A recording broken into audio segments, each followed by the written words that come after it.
It is now actually 7:33, and so I'd like a call to order tonight's business meeting for the Board of Education for Tuesday, May 19th. Roll call, please, Ruth Ann.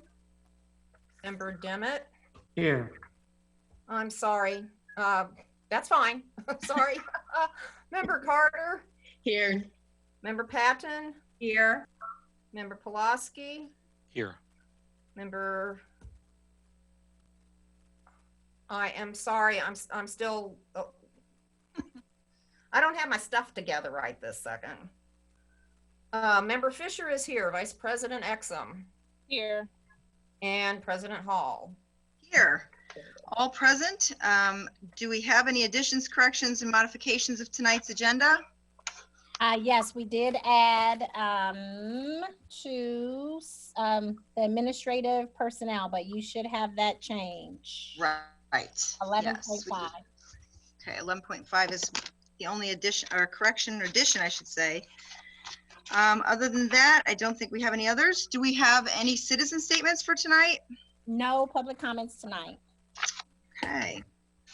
And there are none present here this evening. I'm the only person in the boardroom. So we'll move on to 5.0. There is a call for an executive session tonight after tonight's current meeting for the purposes of appointment, employment compensation, discipline, performance, or dismissal of specific employees of the district or legal counsel for the district, including hearing testimony on a complaint lodged against an employee or against legal counsel for the district to determine its validity.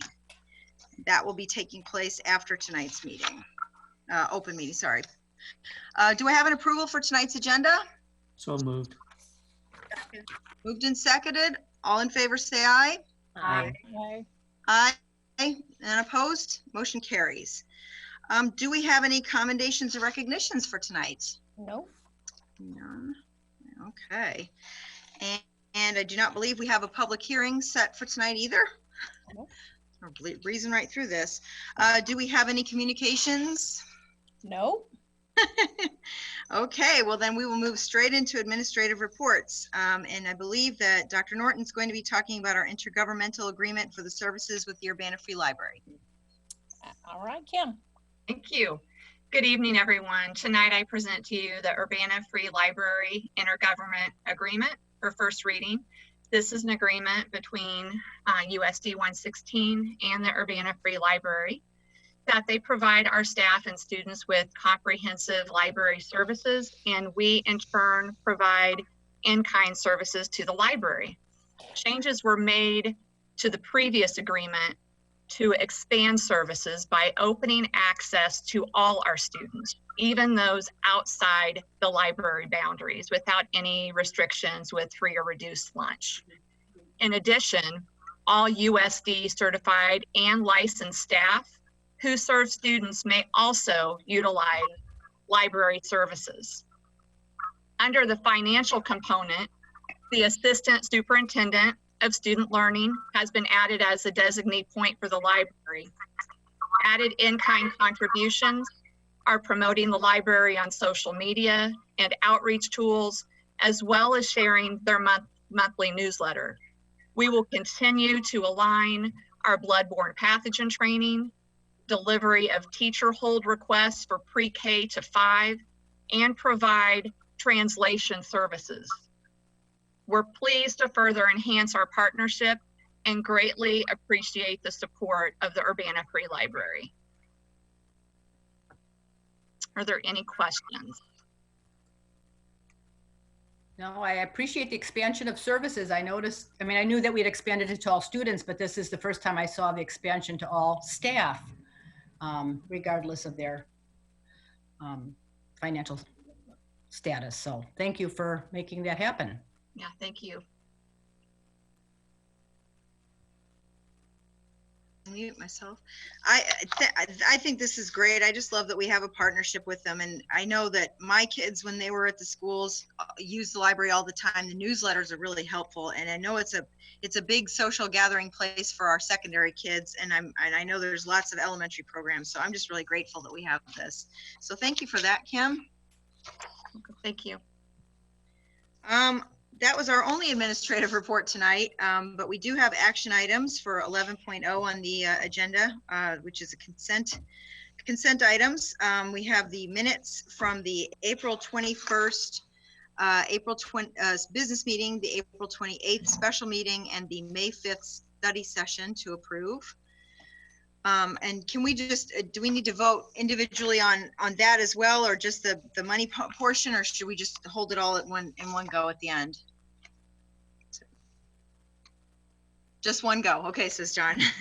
Okay, 11.2, our bills and checks are in the amounts as follows. The education fund bills in the amount of $587,293. Operations and maintenance fund bills in the amount of $209,000. Transportation fund bills, $192,000. Working cash bonds in the amount of $13,300. Tort is in the amount of $81,000. Life safety levy is $69,000.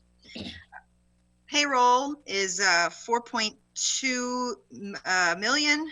4.219 million, and the Urbana adult education in the amount of 115,000.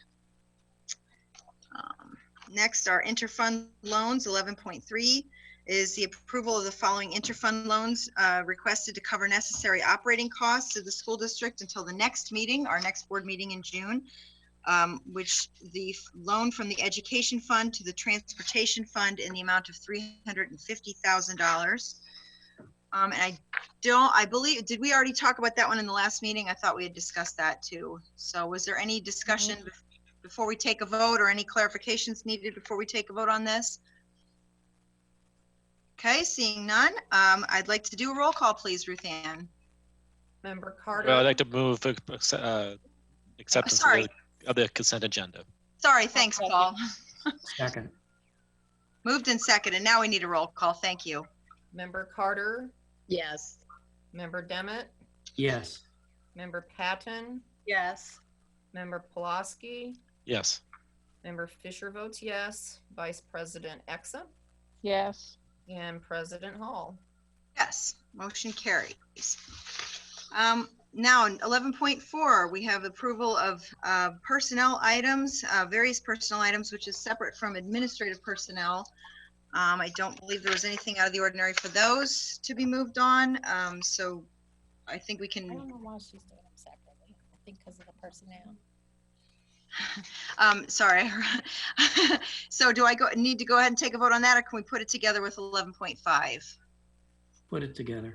Okay, so that's for standard personnel items, but 11.5, we have some administrative personnel, and I'm going to let Angie Franklin take us into that one, please. All right. Let me just move this over. So on Friday, May 8th, 2020, 15 certified and non-certified staff members, building and district administrators, parents, and other community stakeholders participated in an online Zoom screening committee where all principal applicants were screened with 4 prompts.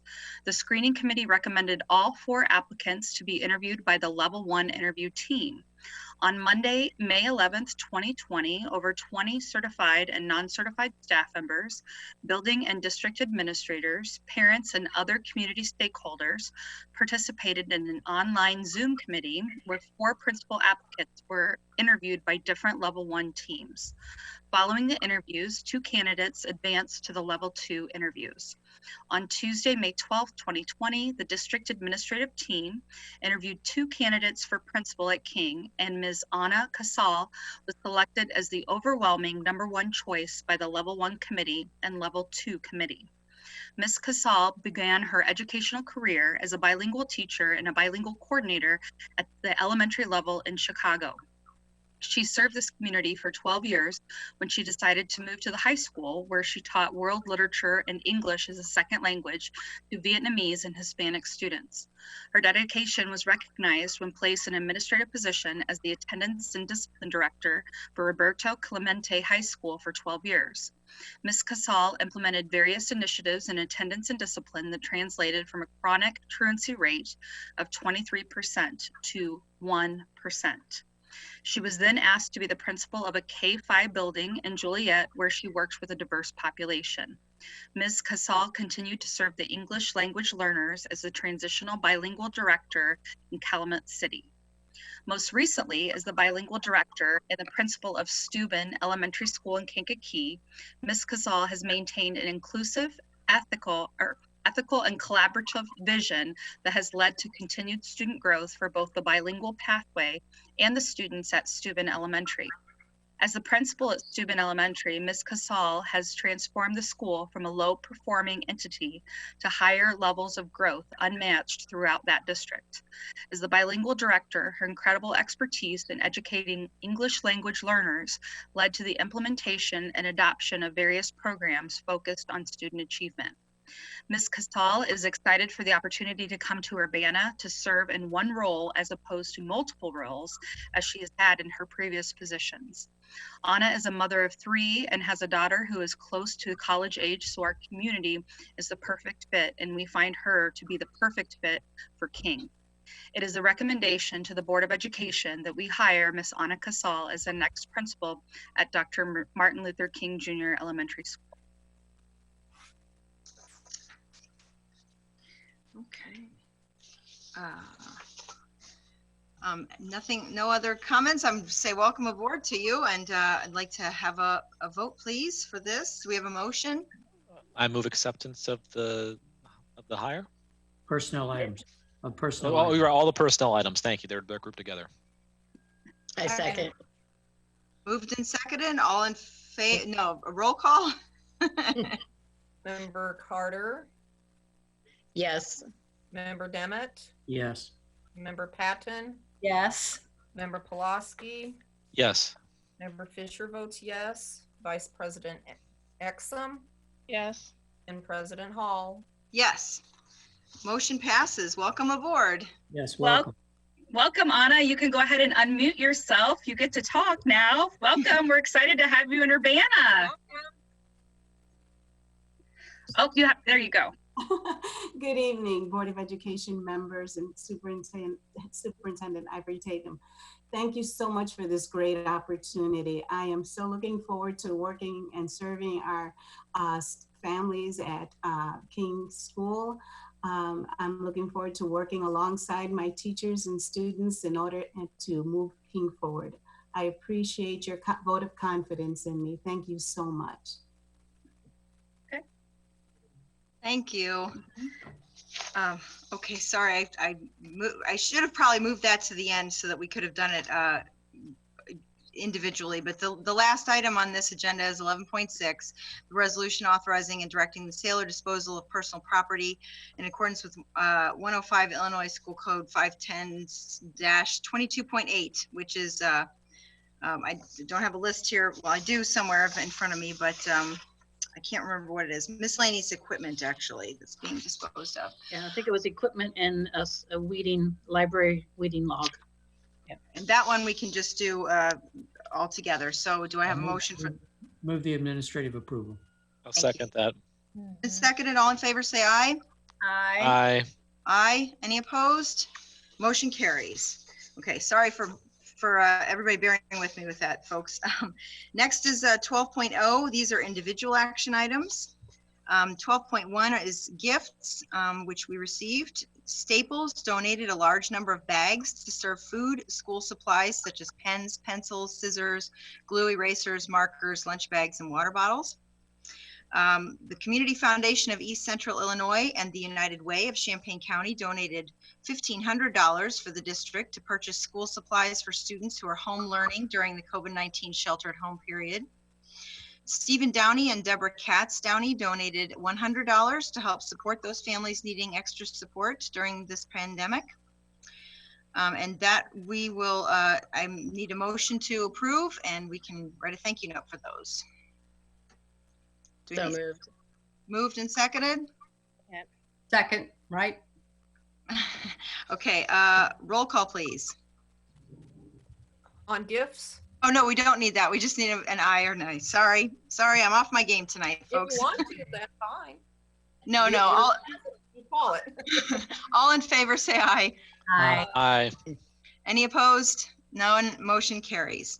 Okay, now 12.2 is the school-based health center agreement with Promise Healthcare, which we did discuss at last week's or 2 weeks ago meeting.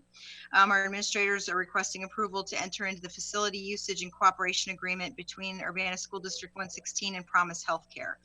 We did talk about it 2 weeks ago, but does anybody have any final questions before we take a motion? Seeing none, okay, do I have a motion for 12.2?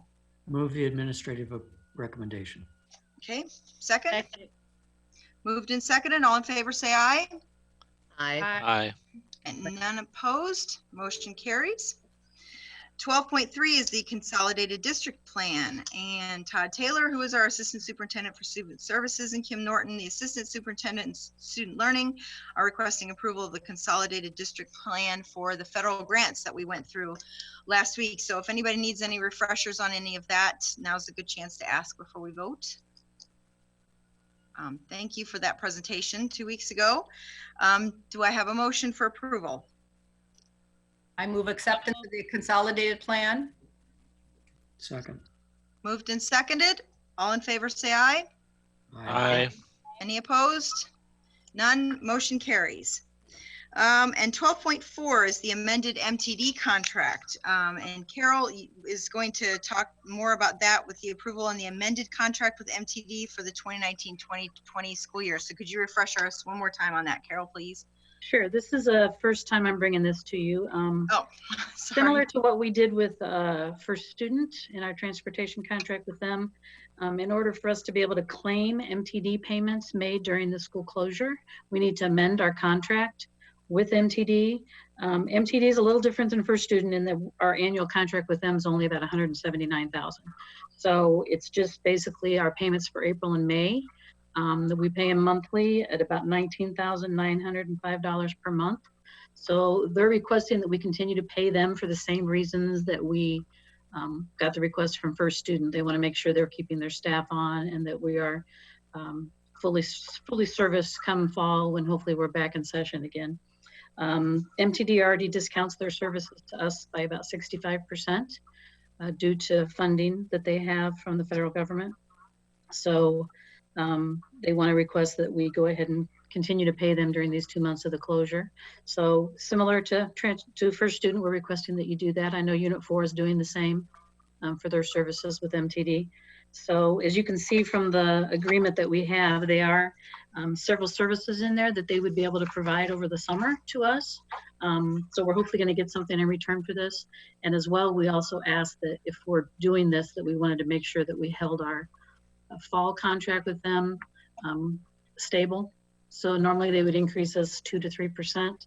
And he is taking to his board next week a request to have our rates frozen for the 2021 school year for our new contract with them. So those are a couple of good things that we'll get out of this, but just a good community partner. And I think we all understand that and recommend that we approve this amendment so that we'd be able to claim these expenses for the last 2 months.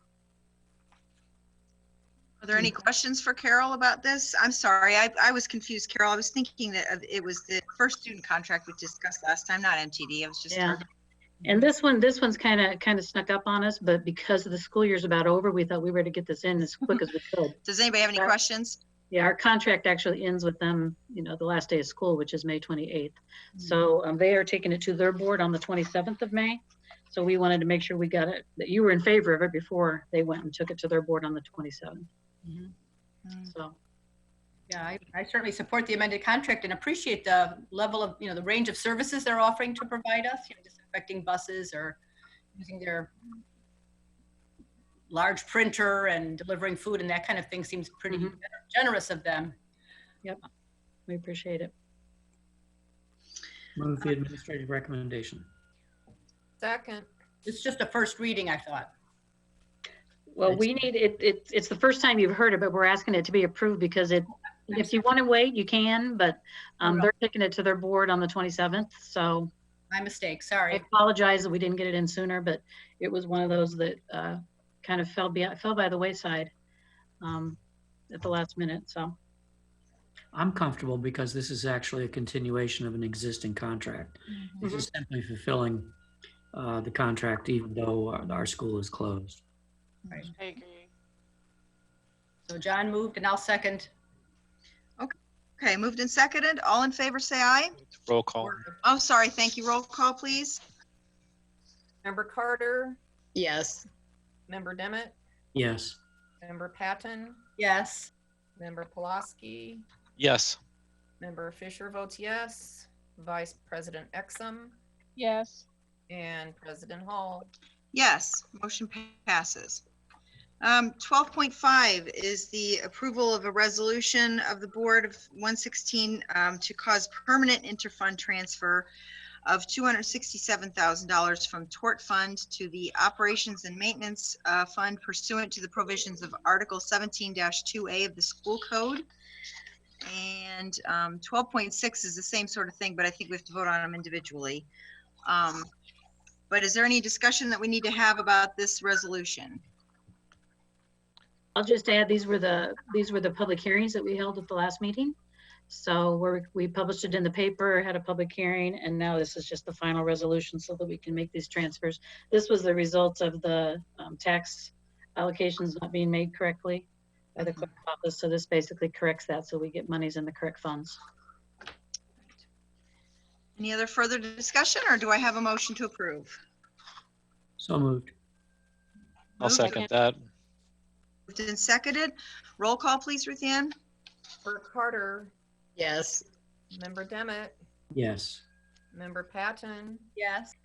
Member Pulaski, Yes. Member Fisher votes yes, Vice President Exum, Yes. and President Hall.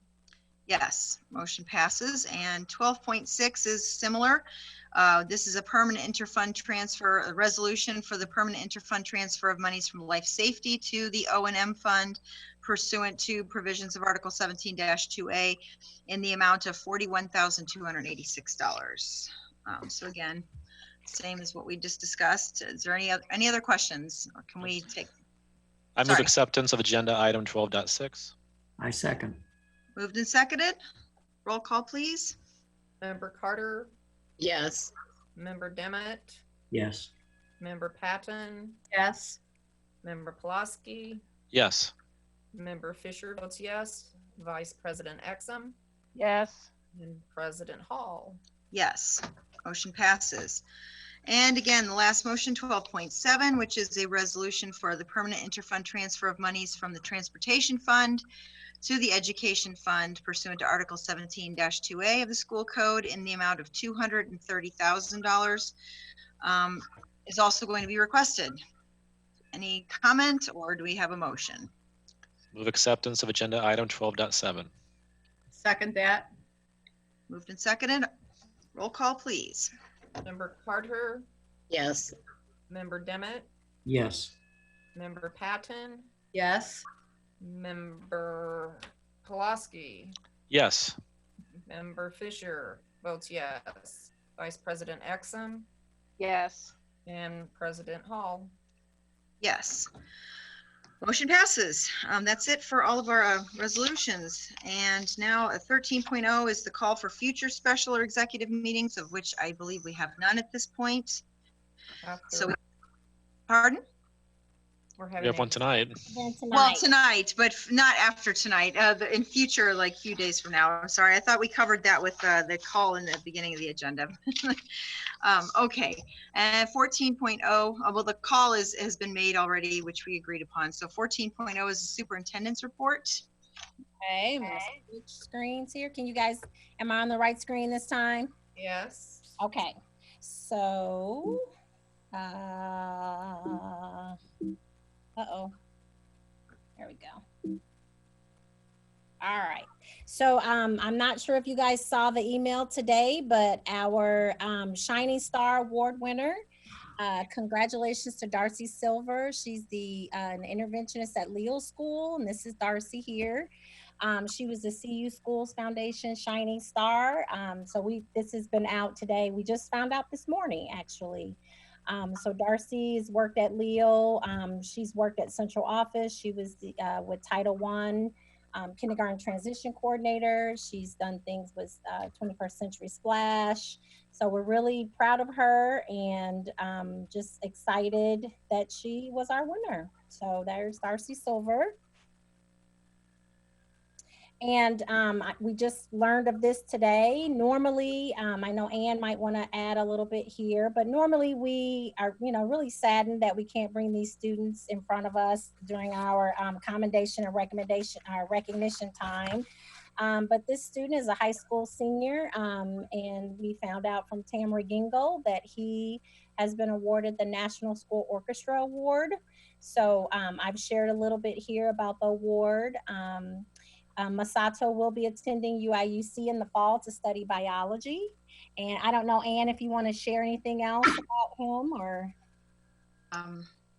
Well, I've known him myself because he's a classmate of my son's since they started together in strings way back in middle school. And I know that he's been an outstanding musician, works really hard at his cello, I believe it is, and has done the ILMEA All District Festival, has done solo ensemble for years, just an outstanding performer, an outstanding student. And so I'm just really proud of him. And I do wish that him and all the other kids who won awards could come up to our board meetings. So congratulations, Masato.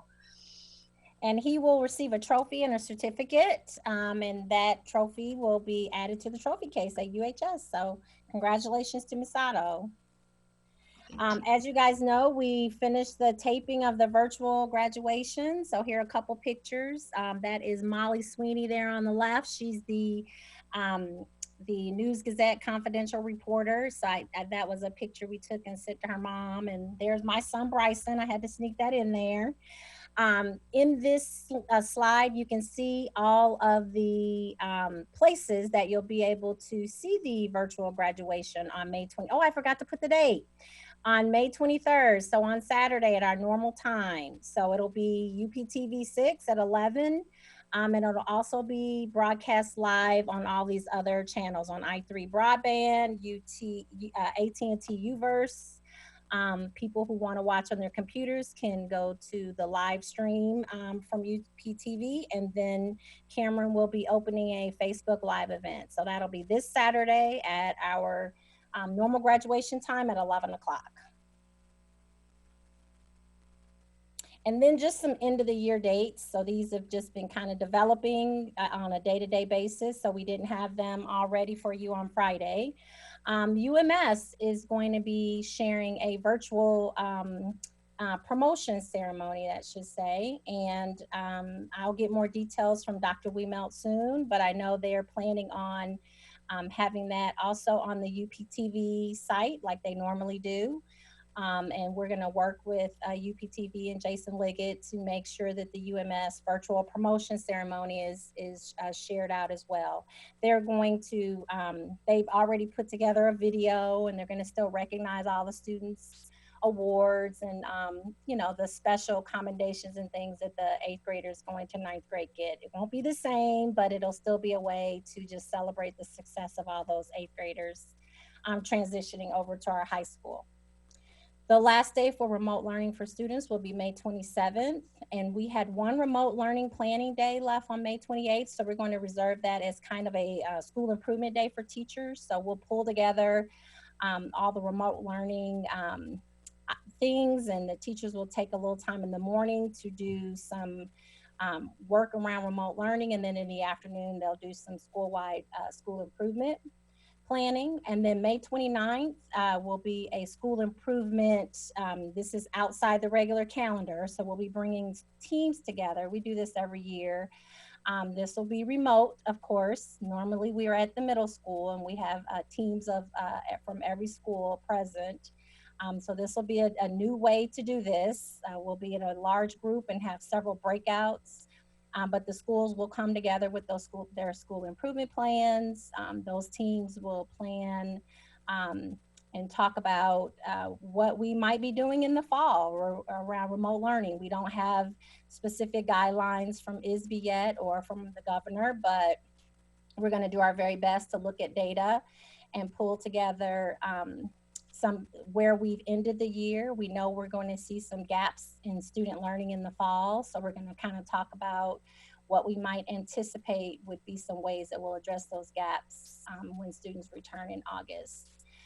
We were able to get the summer school information up today. So that link went live on the Urbana High School website. So I know I've been hearing from families about whether we're going to be remote for summer school, and we are. So if you're interested in summer school, we have some credit recovery classes and a few of the elective popular elective classes available, not very many since it is a remote option only. So if you go to the high school website and look for Summer School 2020, you can register there. We're still planning to have our summer transition program. As you know, Linda Gibbons and the team at UMS have offered this the last couple summers, and it's been very highly attended by students, and parents have been really thankful for it. I know staff have really appreciated it. So right now we're planning that to continue as a remote learning option. So they've been taking videos for 5th to 6th grade for the 5th graders to experience what it might be like when they get to the 6th grade next year. Same thing for the 8th graders to 9th graders. So typically we've run that summer transition just during the month of June. We're pushing it back a little bit now, hoping that we might be in phase 4 based on the governor's Restore Illinois plan by then, where we can have some students in the building. So we pushed that date back as far as we could. So that will be June 29th through July 16th. So we'll share more information about that. Right now, when the school year ends, teachers will spend the month of June kind of planning what that remote learning summer transition program will look like. We will also offer some activities for the King, Leo, and Dr. Williams students through the remote learning, through 21st Century Splash Grant, but those will also be remote learning options in July. So I just wanted to get those dates out, and I know that information will be shared. The middle school has already been sending some things out to staff and families. The high school has been working with the teachers that are teaching those remote classes at the high school. So I wanted to get those dates out to our viewing audience as well, so they know that those options, those programs are still going to run. It'll just look very different because they'll all be virtual. And that is it for me. Any questions? I was going to put a slide in about meals. Carol and I have been working with Arbor, and I was on a call today with our community partners who have been working with us for meals. Stone Creek Church is one of our our main partner that is also providing me groceries at our site. So we're going to continue the meals through the summer. Right now, we're going to maintain our 4 distribution pull-in meal sites and keep the groceries coming at those sites as well, and deliveries. So it might look a little different as we get deeper into the summer, especially around what the deliveries might look like, you know, in terms of when the weather gets hot and we can't leave that food sitting out. And so we're going to make some adjustments there. But we are going to continue to provide meals throughout the summer for families. Questions? Okay, and then the last is the FOIA request. So we did have one FOIA that was fulfilled for Shayla Matuka, attorney here in town, requested information concerning an incident at Thomas Paine School.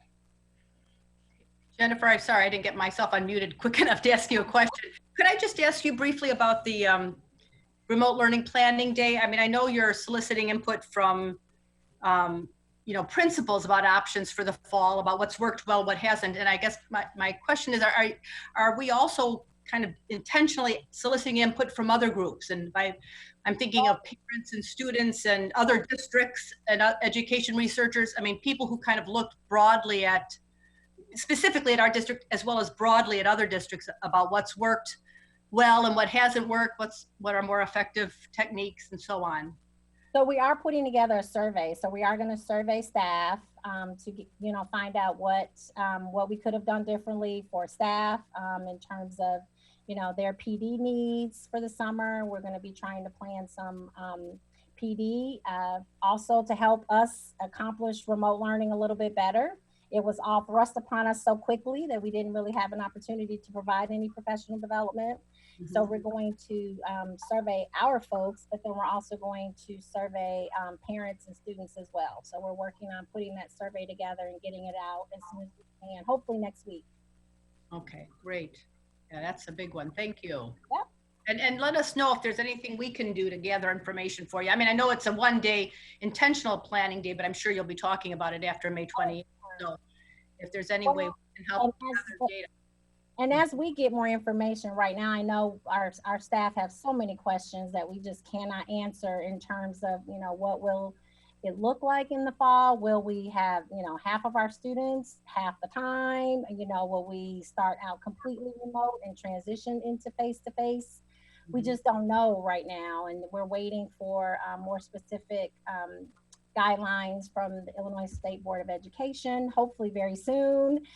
We keep hearing, they're going to be sharing more with us. Right now, we're just trying to be prepared in terms of having PPE and, masks for students and thinking about cleaning at night and what all of those different things are new conversations that we're trying to get in front of now.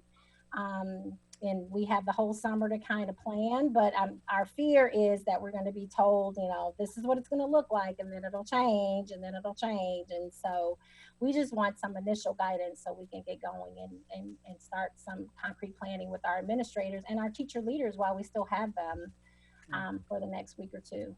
Right. Yeah. I mean, yeah, it is hard to plan when you're kind of on a moving floor, but I hope too that maybe as people facilitate this, or maybe our educators at U of I or U of I Chicago, will share information that other districts, because obviously everybody was learning as we were going, and, sure. There are lessons to be learned on what seem to be more effective and less effective that I hope we can benefit one another beyond our own, just beyond lessons that we've learned internally. Sure. And we have a regional superintendent group. So we have a call tomorrow. Actually, we've been, we don't meet weekly, but at least every other week we've been comparing notes and, even basic things like what are we doing for graduation? And so we do a lot of sharing just within our region. And our regional office kind of really helps facilitate that. Gary Lewis, our regional superintendent. And I'm also a member of the Illinois Association of Superintendent, the IESA group. So they have share a lot. And you guys often see the LUDA notes that I share with you from the large urban district. So, so I'm able to pool resources and, get information from a lot of different districts to hear how people are handling the same things that we're handling every day. Yeah. Great. Thank you, Jennifer. And I also hope that I truly hope we can open school in August, September, because I'm pretty deeply concerned that we've heard that maybe 60% of our students have actually been fully participating in the remote learning. That means 40% are not. And so I'm deeply concerned that, we may be advantaging many of ourselves by continuing to be quarantined, but at the same time, we're failing those young people. So I hope we come up with a good way to address that. And also I'm hearing that, for instance, I think it's Purdue and Notre Dame have decided to start their school year earlier so that they can end by Thanksgiving, so that school will at least have one semester done before it's the middle of flu season, where if there's going to be a rebound, potentially it might be on the same type of calendar as flu, so that we're not I'm just wondering if there's been any consideration that should the U of I, for instance, change its calendar. I know we have an approved school calendar, but if U of I changes its calendar, are we doing any thinking about potentially changing our calendar to try to avoid the middle of the winter should this virus bounce back and close us all down again next winter? So no, we've not talked, I mean, there are so many implications with changing our school calendar in terms of, you know, payroll and just, you know, teachers' contracts, and there is a lot of union implications within that as well. So that is one thing that we've not really talked about. We've talked about all kinds of different models and how we would bring students back, John. You know, if we're bringing them back, you know, by alphabet at the high school or grade levels, or, you know, we're committed to bringing students back in some form or fashion, but we've not really looked at modifying our school calendar because there are just so many logistical things that are involved in that. But that's definitely something we can look at, and I can see if there are other districts that are considering that. Good, and then I hope that some of the research that Peggy's talking about can be maybe bring some attention to those students who are not fully participating in the remote learning experience, and how we can best, I hate for somebody to lose a whole year of schooling at this point. And I'm going to check on those numbers. I don't know that it's actually really a 60-40. I mean, we've not heard, you know, we've not, I think it just depends on the school or the level, because, you know, there's some places where it's a lot higher than that. So, but we can check on that and get a better number for you. I'm not quite sure. Yeah, could we even have like a small report on Sure. on distance learning in general in the district? Yeah, we were going to do that for June. Kind of just want to give everybody a chance to close out the year right now. Yeah, and that 40-60% is not, that's just simple running into a few people and a few people saying, yeah, I've got about 35-40% of my students that don't Oh, seem. you mean from teachers, yes. Yeah, and so it's not any scientific data by any manner of means. Sure. Well, we're tracking that, so we'll be able to give, you know, better numbers when we share out later after we, you know, again, end it all at the end of the year. But yeah. Yeah, and yeah, no, I appreciate having a presentation on remote learning, and it would be really useful to hear what you hear from the surveys, especially from families, because you know, we all get sort of anecdotal input, but I don't know how representative. I mean, I know it's not representative because it's a small number. So it'd be really good to hear what your survey is showing in terms of how well our families have fared these past several weeks. So, thanks.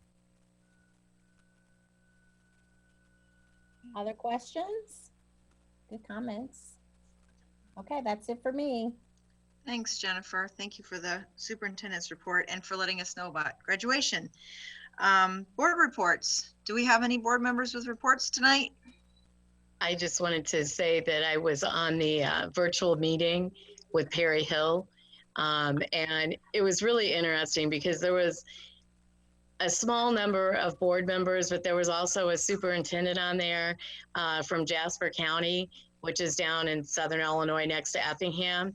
And it was really interesting to get some of their perspectives and how their schools are handling this.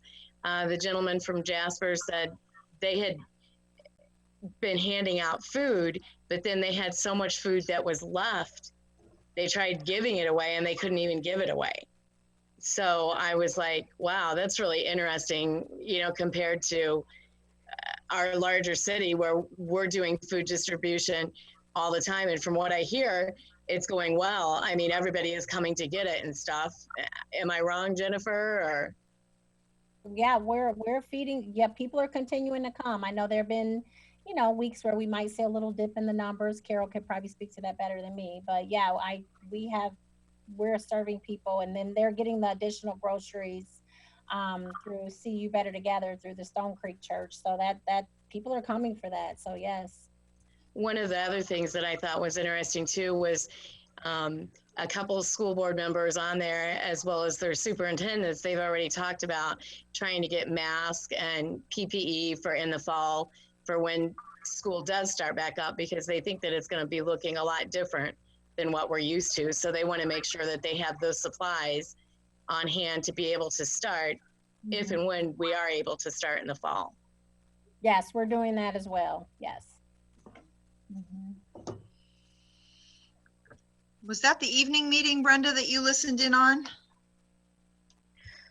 I was in on the afternoon meeting. I Was know that- they have, pardon?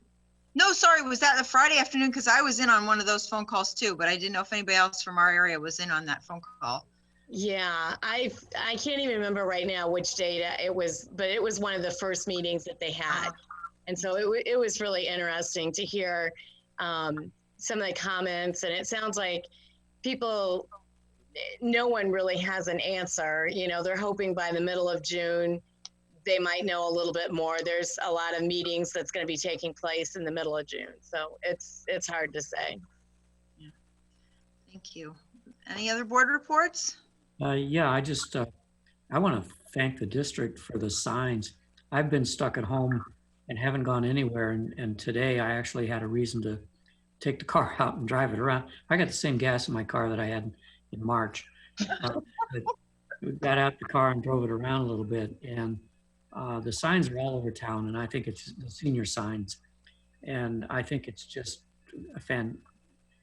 at least they've got that. They don't have the real graduation. Well, we hope so, maybe yet in late July.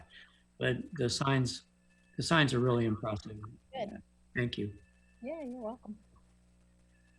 Steve Waller took the lead on that at the high school, so that was a great effort. And the spring athletes got signs too. I don't know if you've seen those. Yeah. But the spring athletes had a different sign than the class of 2020. So it was really nice to be able to do that for the students. And I was told by some graduating seniors, they really liked the t-shirts that were made specially for them. Yeah. Any other board reports? Yeah. The class, that came from the senior class sponsors, provided those to the students. They were really cute. Real clever, yeah. And I'm hearing anecdotally again a lot of feedback about the impressive list of universities that our students are getting ready to attend. And I look forward, I don't know if other board members are hearing, but Yeah. Stanford, Harvard, Princeton, tons of U of I, Berkeley, Cornell, the amazing schools that our kids are have been accepted to, and I know a lot of them are trying to figure out if it's worth it to go out of state. It's all going to be online anyway, but this is an amazing class, and I think high-end performing arts schools too. I mean, in art schools, it's I've heard about Tufts and a couple of others that are like that. Just our district needs to be very, very proud of this class of 2020. Yeah, well, those get publicized somewhere, because I always look forward to that. Those would always be displayed at the graduation, you know, on the video screen where each student was going. But if we don't have that, will we have access to? Will the public and we have access to that? Yes. So Travis Corson and the counselors are currently working on like a virtual honors night. Well, they're putting together a PowerPoint of where all the students are attending colleges, and they're collecting all the scholarship and award information from students. You know how we always track the amount of money that our students receive in scholarships. So they're still doing that, but they're relying on the students giving them that information. So they're calling parents, they're sending emails, trying to get as much of that. They have a Facebook page, the counselors do. They have their guidance page on the website. So they're doing as much as they can to kind of get that information so we can have a comprehensive list. And so Mr. Corson is working with them to put together kind of a virtual presentation. So when we have that ready, of course, we will share it widely. Yes. Don's right. This is an impressive class. And so we want to make sure that all their efforts are shared, even though we can't do it in person. So is that virtual honors night likely to happen before? Hopefully next week. It Oh, won't okay, be before Saturday, but okay. So you'll let us, we pretty much lost a week doing all the taping last week with the Yeah. at the high school, but but yes, it will still happen. and you'll just send us, since we won't meet as a board before next week, you'll let us know. Yes, we'll send the link out. Oh, you'll hopefully see it. We'll send it out via email. We'll put it on social media. We'll get it out there as much as we possibly can. Great, thank you. I know you guys are super busy. It'd be busy without all of this. Oh I'm- yeah. For you guys, I hope you're getting some sleep. I'd like to say a shout out to the administrators for honoring our teachers during Teacher Appreciation Week. I heard that you guys really went above and beyond and did a great job for our teachers. So thank you, administrators. Some of the schools did some really creative things too, so it was really nice. And I'll add to the shout outs, just everybody at UHS because of the graduation, everything that they had to do to prepare for it. And I know Tori and you, Jennifer, with our kids all being in that group, just the pickup of the caps and gowns was just completely painless and sanitary and quick. And the graduation ceremony itself, everybody was just, they did an outstanding job. And I'm just really impressed with how quickly everything came together and how safe it seemed. I know a lot of people are worried about the, social distancing aspect, but to me, it seemed like everything ran smoothly. And I'm really excited that they are getting their photos taken and all that. And this is really the absolute best thing we can expect as a plan B, I think. I'm really, my own kid was like, I don't want to do it. I don't want to walk on that stage. And I said, hey, you don't know what's going to happen. If nothing happens in July, at least you'll have this. And I'm really glad that they did have it because it's, it's something to be proud of just to be able to say I'm finished now. So thank you to all the administrators at UHS and UMS. I'm really looking forward to what we hear about the 8th grade promotion too. I'm excited about that. Yes, so we'll share that out as soon as they're sharing it on May 27th, like they normally, like on the day of. So. Yeah, I'm sorry we have to miss that one too. I wish we could be in present for both of them. Yes. Any other board reports? Okay, well then with that, I need a motion to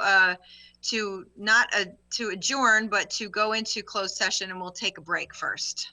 So I move we, after a 5-minute recess, reconvene in closed session.